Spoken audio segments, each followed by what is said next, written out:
ప్రియమైన దేవుడు బిడ్డ, దేవుడి యొక్క పరిచర్యను విడిచిపెట్టేశావా? దేవాదేవుడు అడుగుతూ ఉన్నాడు, నా పరిచర్యను ఏం చేశావు? పరిచర్య అంటే కేవలం వాక్యం బోధించడం అని కాదండి. దేవుడు నీకు నాకు ఈ లోకంలో ఇచ్చిన పని, ఈ లోకంలో ఇచ్చిన బాధ్యత, ఈ లోకంలో ఇచ్చిన బంధాలు, ఈ లోకంలో ఇచ్చిన బంధుత్వాలు, ముఖ్యంగా చెప్పాలంటే ప్రేమ. మనము దేవుడిచ్చిన పనిని, దేవుడిచ్చిన బాధ్యతని మనం భారముగా ఫీల్ అవుతూ ఉన్నాం. కానీ ఎప్పుడైతే మనము ప్రేమను కలిగి ఉంటామో ఈ పరిచర్యలో ఆ యొక్క బాధ్యత మనకి భారంగా కాకుండా మనం భరించగలుగుతాము.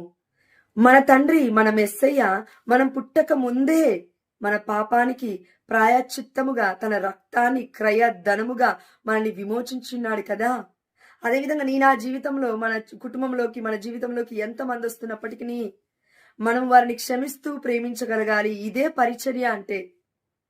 అదేవిధంగా దేవుడు నీకు నాకు ఇచ్చిన బాధ్యత ఇది భారం కాదు. దేవుడు మనకిచ్చిన భరోసా, ఒకరికి ఒకరము తోడుగా ఉండమని. మరి ఈ బాధ్యతను మనం వహిస్తున్నామా? ప్రేమ ఉంటే సమస్తము భరించగలుగుతాము.